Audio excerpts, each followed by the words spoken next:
আসসালামু আলাইকুম, আমি দেলোয়ার হোসেন হিরণ বলছি ফ্লোরিডা ইউএসএ থেকে। আজকে আবার আরেকটি শকিং নিউজ নিয়ে আপনাদের সামনে হাজির হয়ে গেলাম এবং নিউজটা হলো আমেরিকা বেসড নিউজ। কারণ আজকে সকালবেলা ঘুমিয়ে উঠে যখন পেপারটা পড়লাম, পত্রিকা পড়লাম এবং ফক্স নিউজ দেখতেছিলাম। ফক্স নিউজ দেখার সময় অনেকগুলি নিউজ দেখলাম, ডেমোক্রেটের কিছু ডিবেট দেখলাম, তারপরে কংগ্রেসম্যানদের। আমি ইউজুয়ালি বরাবরই আমি আমেরিকান নিউজ চ্যানেলগুলি আমি বরাবরই ফলো করি।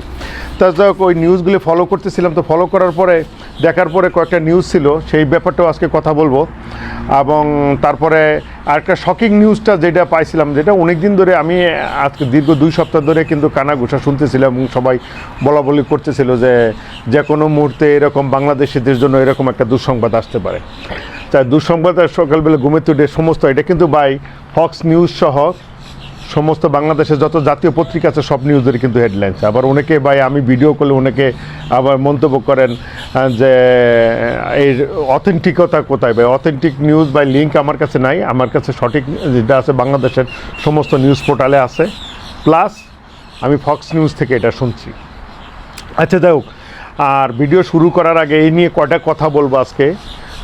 কথা শুরু করার আগে আমি কয়েকটা কথা নিয়ে শুরু করতে চাই। আমি আবারও বলি, আমি কোনো লয়ার না, আমি কোনো সলিসিটার না, আমি কোনো অ্যাডভাইজারও না আমি বাস্তব আমেরিকায়। কারণ আমরা যারা মিডিয়াতে যা শুনি, যা দেখি, বাস্তব জীবনে কিন্তু তার চেয়ে একটু ভিন্ন ধরনের হয়, এটা কিন্তু অ্যাকুরেট হয় না। আমি যেই কথাগুলি বলি বিভিন্ন মানুষ সোর্সের থেকে শুনি, শোনার পরে বিভিন্ন বন্ধুবান্ধব আসে কিংবা আত্মীয় স্বজন আছে, তাদের নিয়ে লয়ারের কাছে যাইতে হয়, গেলে যে কথা শুনি সেই কথাগুলি আমি ভিডিওর মাধ্যমে আমি কিন্তু কোনো বাংলাদেশি লয়ারের কাছে যাই না। আমার যতগুলি লিঙ্ক আছে ফ্লোরিডাতে, আমি সব আমেরিকান লয়ারের কাছে যাই। যাই হোক, ওই লয়ার থেকে ওখান থেকে যেসব নিউজগুলি পাই সেই নিউজগুলি নিয়ে আমি মনে করি যে আমি তো টাকা দিয়ে অ্যাপয়েন্টমেন্ট নিয়ে শুনে আসি, এবং আমি মনে করি যে এই নিউজগুলি হয়তো আপনারা হয়তো জানতে পারবেন না, আমি সেই নিউজগুলি ভিডিওর মাধ্যমে বলার চেষ্টা করি। এতে অনেক সময় আমার অনেক কথার মধ্যে স্লিপ আপ টাং ভুল হইতে পারে, সেই ভুল ত্রুটি ক্ষমা সুন্দর দৃষ্টিতে আমি সবাইকে দেখার জন্য অনুরোধ করছি। আবারও বলছি আমি কোনো উকিল না আমি একদম সাচ্চা খাঁটি বাংলাদেশি মানুষ, বাংলাদেশি আমেরিকান। আমি মনে প্রাণে বাংলাদেশকে ভালোবাসি, যার কারণে আমি মনে করি যে শেষ বয়সে বাংলাদেশিদের জন্য যদি পরবর্তী প্রজন্মের জন্য যদি কোনো কিছু করে যায়, তার জন্য আমি এই ভিডিওগুলো এই প্রয়াস এর নিয়ে কেউ ভুল বুঝাবুঝির চেষ্টা করি না। আর আমার কোনো হীন স্বার্থ নাই যে আমি স্বার্থের জন্য আমি ভিডিওগুলি করি। যাই হোক, শকিং নিউজটা নিয়ে শুরু করি। আজকে শুরু করলো আগামী সপ্তাহ থেকে, 21শে জানুয়ারি থেকে। এর আগে তো একটা নিউজ আছেই, বন্ড সিস্টেম চালু করছে, সেই বন্ড নিয়েও আমি উকিলের সাথে কথা বলছি। সেই নিয়ে আমার পরবর্তী আরেকটা ভিডিও থাকবে, সেই ভিডিওতে আমি বন্ড নিয়ে কিছু বিস্তারিত আলোচনা করব, যেটা কোনো লোক সেই ডিপলি যাওয়ার চিন্তা করে না। আমি উকিলের কাছ থেকে শোনার পরে যেটুকু শুনছি, যেটুকু বুঝছি, এটুকু আমি আপনাদের সাথে শেয়ার করব পরবর্তী ভিডিওতে।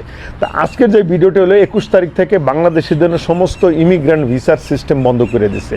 কনসুলার ডিপার্টমেন্ট একটা ঘোষণা দিছে, সমস্ত বিশ্বের যত সব মিলে 75টা দেশ, তার ভিতরে বাংলাদেশও আছে।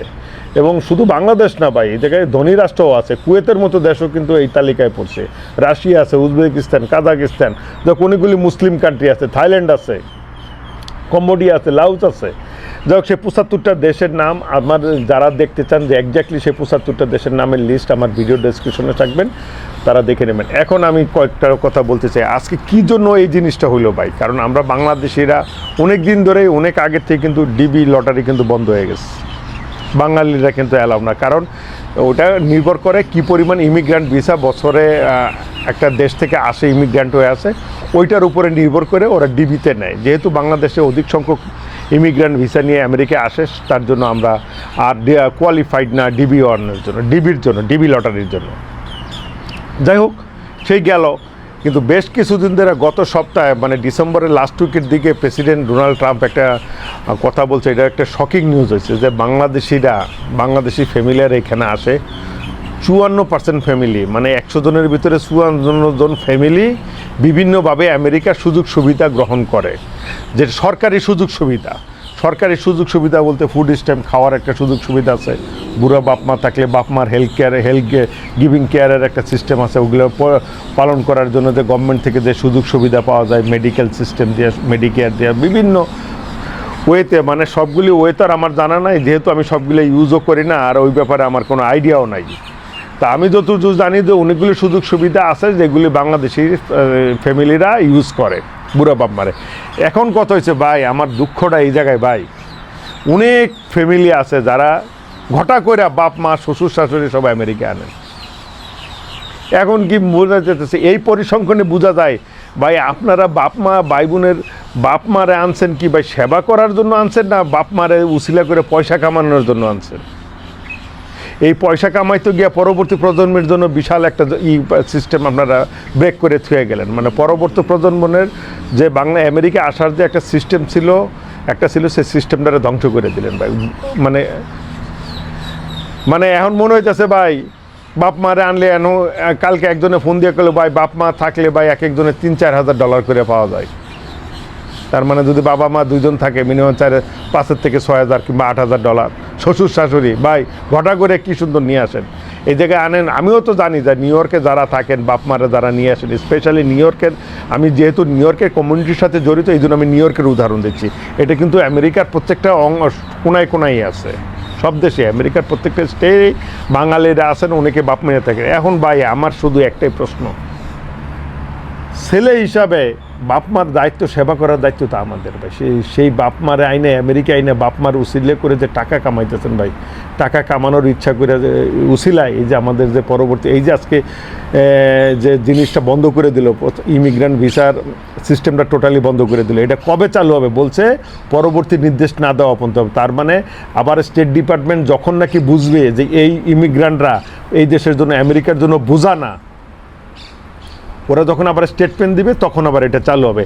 তা বিস্তারিত আমি অল্প একটু পড়ে শোনাইবে, আমি যে নিউজ থেকে কালেক্ট করছি সেটা বাংলায় করছি, সেটা একটু বুঝেন।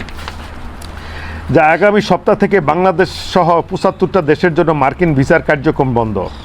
আগামী সপ্তাহ থেকে যুক্তরাষ্ট্র সরকার বাংলাদেশ, পাকিস্তান সহ 75 দেশের জন্য সমস্ত ইমিগ্রেন্ট ভিসার প্রসেসিং, এখানে আবার বলি ভাই ইমিগ্রেন্ট ভিসার প্রসেসিং বন্ধ হয়েছে ভাই, নন ইমিগ্রেন্ট কিন্তু ট্যুরিস্ট ভিসা কিন্তু এখনও চালু আছে। যে সিস্টেম আছে ওই সিস্টেমেই চলবে। সেই বন্ড সিস্টেম চালু করছে 21শে জানুয়ারি থেকে।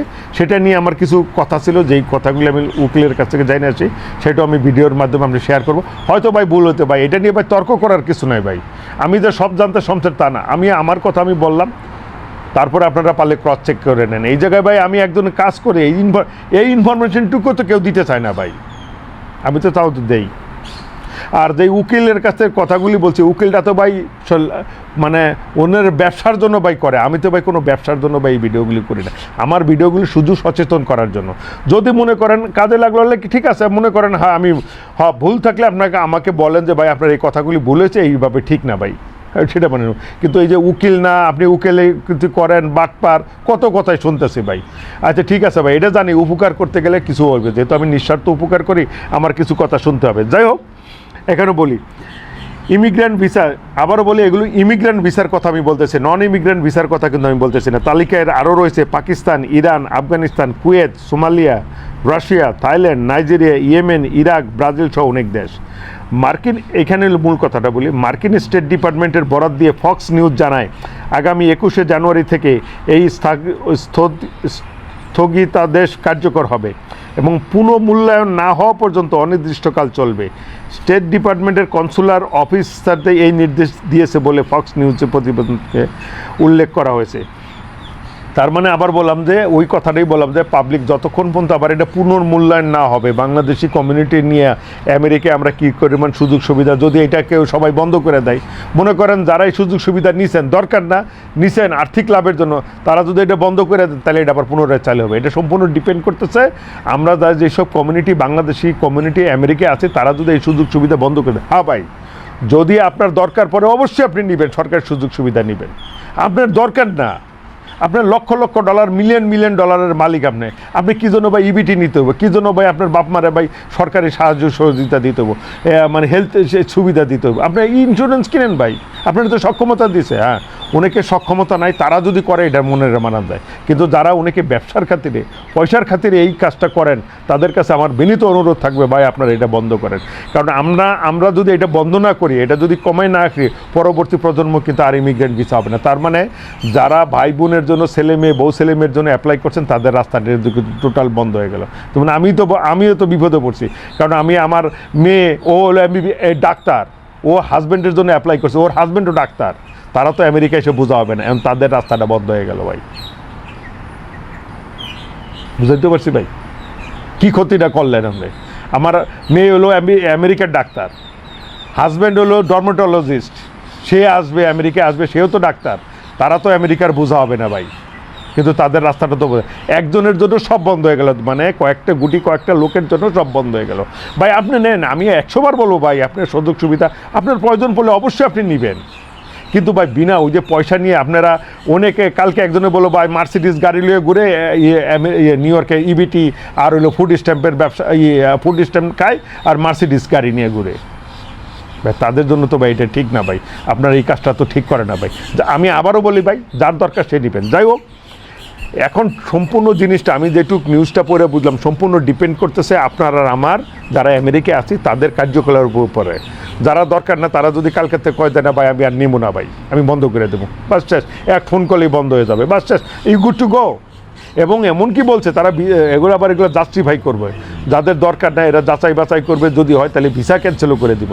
যারা আমেরিকায় আছেন তাদের ভিসাও ক্যান্সেল করে দেওয়ার চিন্তা ভাবনা করতেছে, সিটিজেনশিপ ক্যান্সেল করে দেওয়ার চিন্তা ভাবনা করতেছে। তার মানে কত বড় একটা বিপদে ফেলাইছেন অল্প কিছু মানুষ।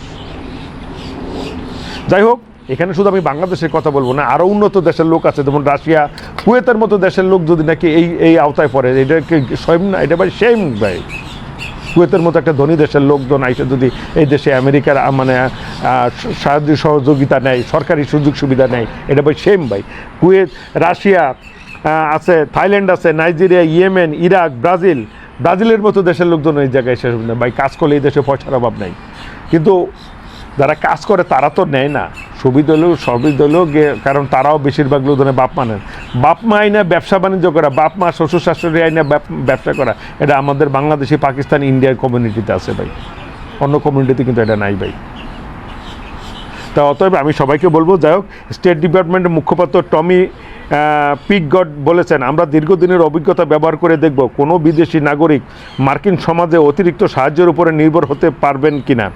যারা হবেন বলে মনে করেন তাদের ভিসা বাতিল করবে। যারা হবে না মানে এই জিনিসটা যারা মনে করেন আনফিট, মানে আপনারা এটা নেওয়ার উপযুক্ত না, কিন্তু ভুয়া তথ্য দিয়ে আপনারা এই সুযোগ সুবিধা নিচ্ছেন, তাদেরকে ভিসা বাতিল করারও আওতায় নেওয়া হবে। 2002 সালের বিধি অনুযায়ী কনসুলাররা পাবলিক চার্জের ভিত্তিতে আবেদনকারীদের প্রত্যাখ্যান করতে পারেন, এবং তবে 2019 সালে ট্রাম্প প্রশাসন এই নীতিকে বিস্তৃত করেছে বলে বাইডেন প্রশাসনের সেই পরিবর্তন কিছুটা বাতিল করেছিল। এবার পুনঃমূল্যায়নের জন্য 75 দেশের জন্য স্থগিতাদেশ জারি করা হলো। যাই হোক ভাই, সর্বসাকুল্য সবশেষে ভাই এই জায়গায় রাগের কিছু নয় ভাই, আমি আমার ক্ষোভের কথা বললাম। যেমন আমার ক্ষোভটা হলেও ভাই, আমার মেয়ের জামাই এখন গ্রিন কার্ড মানে সে আসতে পারবে না ভাই, তার রাস্তাটা বন্ধ হয়ে গেল। সে এই জায়গায় সে ইউএসএ মিলে দিব সে চিন্তা ভাবনা করছিল, বা রাস্তাটা বন্ধ হয়ে গেলো। এই জন্য হয়তো আমার একটু রাগ, কিন্তু ভাই আমি সবার সাথে অনুরোধ করবো ভাই, যাদের দরকার না, মনে করেন যে আপনার দরকার না, এই সামান্য ভোগ বিলাসের জন্য বাপ মারে ইউজ করে টাকা পয়সা কামাইতে প্রিয়া ভাই, পরবর্তী প্রজন্ম যারা ভবিষ্যতে যারা আমেরিকা আসবে তাদের রাস্তাটা আপনারা বন্ধ করে দেন না ভাই, এটা আমার বিনীত অনুরোধ ভাই। আবারও কথাটা বলি ভাই, আমি কিন্তু লয়ার না, আমি কোনো উকিল, আমি কোনো কিছু না ভাই, আমি নিজের খাই ভাই, বোনের মোস্তারে ভাই, আমি আমার ব্লাডে আছে ভাই, পরের উপকার করাটা আমার ব্লাডে ভাই। আমি আমি রাস্তা দিয়ে দেশি বিদেশি বলে কথা, যে কোনো মানুষ আমি যদি দেখি জিনিসটা রং হইতেছে ভাই, আমি প্রতিবাদ না করে থাকতে পারি না, যার কারণে আমার এই ভিডিও ক্লিক করে ভাই। এইখানে রাগ করে আমার এই গালিগালাজ করে তো লাভ নাই ভাই, আমার কথাগুলি ক্রস চেক করেন, আমি সবগুলি কথাই বলি উপদেশ করার জন্য। কতবার যে গ্রিন কার্ড নিয়ে বলছে, আমি বলছি 90 দিনের বেশি থাকলে বিপদ। আপনাকে আমি বলছি যে 90, আমিও জানি ভাই 6 মাস যে থাকা যায় এটা তো আমিও জানি ভাই, করোনার সময় 1 বছর ছিল এটা আমিও জানি, কারণ আমি তো এইগুলি ধাপ পার হয়েই তো আসছি। যাই হোক, আমি বলছি 90 দিনে, কিন্তু সেটা নিয়ে কত উকিল কত কিছু বললেন, গালিগালাজ করলেন। যাই হোক ভাই, তারপরে সবার কাছে আবার মাপ চাই, কারণ আমারও ভুল হইতে পারে, আমি মানুষ ভাই, হিউম্যান ভাই। আর যতদিন বাইতে থাকি, যত গালিগালাজ যাই করেন ভাই, যদি কোনো খারাপ জিনিস দেখে, যেমন আজকের এই জিনিসটা দেখে আমার খারাপ লাগলো, আমি এই ভিডিওর মাধ্যমে জানানোর চেষ্টা করলাম। আর এই পর্যন্তই। 90 দিনের বেশি থাকলে জিজ্ঞাসাবাদ করবে, আমি বলি নাই যে ভাই ঢুকতে পারবে না, জিজ্ঞাসাবাদ করবে, কিন্তু প্রয়োজনীয় কারণ দর্শাইতে হবে ভাই, কী কারণে আপনি ছিলেন, কতদিন ছিলেন, কোন জন্য, তার বিভিন্নভাবে জিজ্ঞাসাবাদ করে। আমি বলছি প্রি রেডি থাকে, প্রি কোয়ালিফাই ভাই, সাবধান থাকলে তো অন্যায় তো কিছু না, সাবধান থাকলে তো ভালো ভাই, সাবধান, কারণ এই যে কোনো মুহূর্তে যে কোনো কিছু হইতে পারে। ভিসা, আমিও তো সিটিজেন ভাই, আমারও তো যে কোনো সময় ভিসা ক্যান্সেল হয়ে যেতে পারে, আমিও তো ওই আতঙ্কের ভিতরে আছি, কোন সময় কোন কথা বলি ভাই, এই যে ভিডিও করি একটা আতঙ্কের ভিতরে থাকি ভাই। যারা গ্রিন কার্ড আছেন তাদের আমি শুধু ভাই সতর্কতার জন্য থাকে দেন, আমার ভাই হারানোর কিছু নাই ভাই, আর আমার আল্লাহ দিলে উপর আল্লাহ দিলে সব কিছু দিয়েছে, আর নতুন করে হারানোর কিছু নাই। যাই হোক, সবাই ভালো থাকবেন, সুস্থ থাকবেন, আমার জন্য দোয়া করবেন। আর পরবর্তী ভিডিও, আরেকটা ভিডিও আছে ওই বন্ড নিয়ে কিছু কথা আমি ইনফরমেশন উকিলের কাছে নিচ্ছি, সেইগুলি আমি শেয়ার করব। হয়তো কারো না কারো যদি কাজে লাগে তাহলে অবশ্যই ভিডিওটি লাইক, শেয়ার এবং কমেন্টস করবেন। আর টিল দেন, আল্লাহ হাফেজ।